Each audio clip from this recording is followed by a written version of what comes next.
Y bien, hermanos, la victoria de Jesús, nuestro Salvador, en las tentaciones.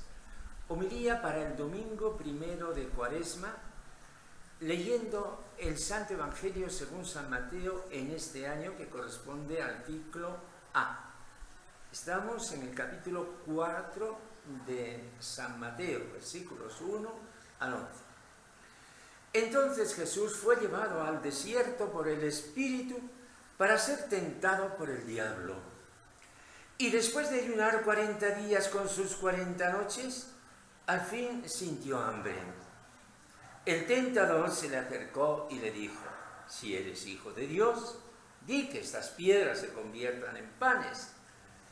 Pero él le contestó: está escrito, no solo de pan vive el hombre, sino de toda palabra que sale de la boca de Dios. Entonces el diablo lo llevó a la ciudad santa, lo puso en el alero del templo y le dijo: si eres hijo de Dios, tírate abajo, porque está escrito, ha dado órdenes a sus ángeles acerca de ti y te sostendrán en sus manos, para que tu pie no tropiece en las piedras. Jesús le dijo: también está escrito, no tentarás al Señor tu Dios. De nuevo el diablo lo llevó a un monte altísimo y le mostró los reinos del mundo y su gloria. Y le dijo: todo esto te daré si te postras y me adoras. Entonces le dijo Jesús: vete, Satanás, porque está escrito, al Señor tu Dios adorarás y a Él solo darás culto. Entonces lo dejó el diablo, y he aquí que se acercaron los ángeles y lo servían. Palabra del Señor.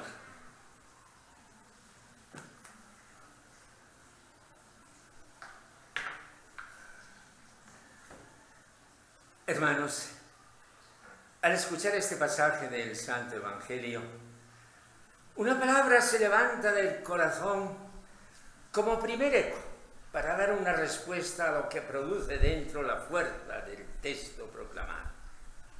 Un relato sublime, un relato sagrado, que de ninguna manera se resuelve en una crónica biográfica de un personaje ilustre.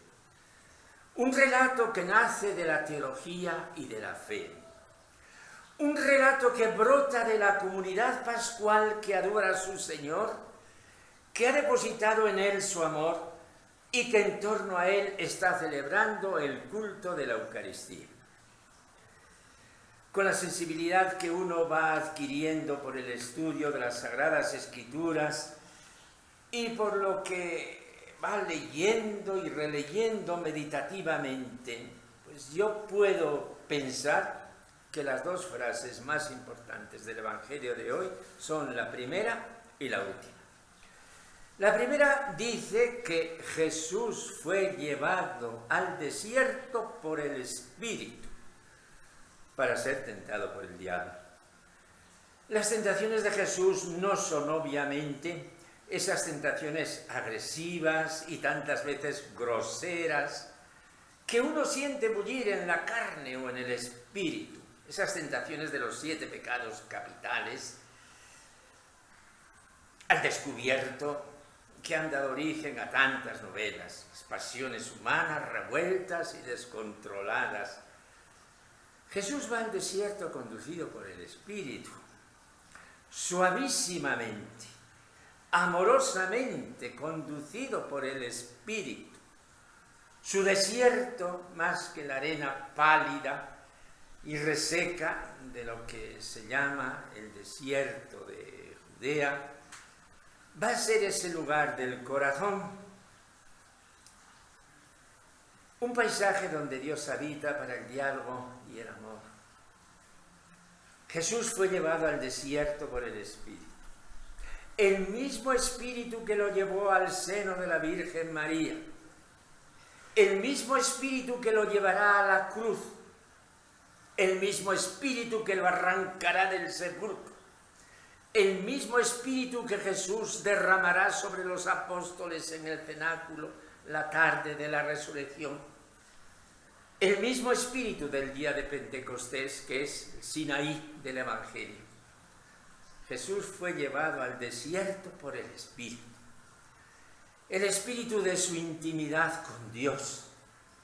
Y hasta diríamos, el mismo espíritu es el desierto de Jesús, deleitoso como el amor más dulce y consentido, cruel como la muerte que arrebata la vida. Jesús fue llevado al desierto por el Espíritu. Y la segunda frase más importante es la final. Entonces lo dejó el diablo y aquí que se acercaron los ángeles y le servían. Los ángeles sirven a Jesús. Esto quiere decir que estamos en su Santa Pascua. Sí, hermanos, esta es una escena pascual. Y así la vive la comunidad el domingo, reunida para celebrar el culto del Señor. Estamos, pues, en una escena mística para explicar el misterio de Jesús. Y hace falta una sabiduría espiritual, como dijo San Pablo, para poder hablar de tales cosas.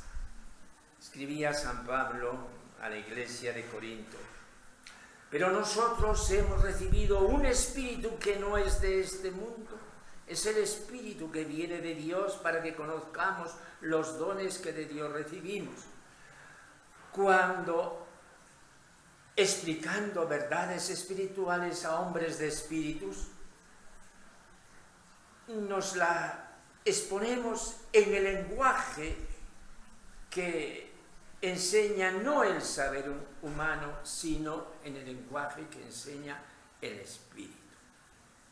Nos resulta difícil, incluso imposible, escenificar físicamente lo que escenifica físicamente el Evangelio. Jesús transportado al alero del templo, Jesús llevado a un altísimo monte desde el que se divisan los reinos del mundo. Nos resulta difícil hasta imaginar la misma presencia física del diablo. Más bien comenzamos a pensar en el Espíritu, que eso tiene que ser otra cosa. Y que este lenguaje espiritual de los evangelios nos tiene que llevar a otra cosa. San Marcos, al dar testimonio el primero de este episodio sobrenatural, no escenificó momentos de la tentación, aunque se dice que vivía con las fieras y los ángeles le servían. Ni siquiera ha mencionado que ayunara, lo que estuvo 40 días, que los ángeles le servían.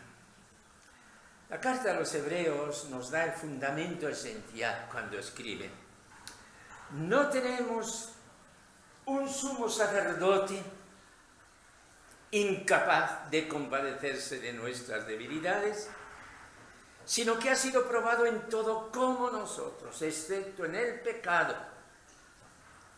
Por eso comparezcamos confiadamente ante el trono de la gracia para alcanzar misericordia y encontrar gracia para un auxilio oportuno. Este cuadro evangélico no es tanto el cuadro de las tentaciones de Jesús, cuanto el cuadro de la victoria de Jesús. Lo que aquí queda claro es que Jesús, el Todo Santo, el verdadero Hijo de Dios, así declarado en el bautismo que antecede a las tentaciones, es el vencedor del pecado. Porque este Jesús del que escribieron los evangelios no es otro que el Jesús de nuestra Pascua. Cuando una persona viene al confesionario para celebrar el sacramento de la reconciliación, confiesa sus pecados, pero yo le digo: mire, es cierto que en la confesión decimos nuestros pecados, sin embargo, lo más importante no es eso. Lo más importante es que Dios, que es el que le ha traído a sus pies, este Dios se acerca a mí y me da un abrazo de padre y me estrecha junto a su corazón. Esta es la realidad principal del sacramento, el abrazo de Dios, la ternura de Dios conmigo. Pues de igual modo, hermanos, lo que se nos está anunciando en esta misteriosa escena de la vida pública de Jesús es que Cristo, el que me entrega el Evangelio, el que me va a dar su sangre en la cruz, es el vencedor del pecado, el que quita el pecado del mundo, el que se alza victorioso y misericordioso sobre mis pecados. Adán sucumbió al pecado. Cristo triunfó del pecado. Y su triunfo es mi victoria, la victoria de toda tentación en mi vida, mi victoria final, cuando tenga que presentarme ante Él. Cristo Jesús, amor infinito de Dios, que llega a tu iglesia y se derrama sobre mí. Acepto tu triunfo como la victoria sobre mis pecados. Tú eres mi Salvador. Tú eres mi fuerza y mi perdón. Tú eres mi esperanza en tiempo y eternidad.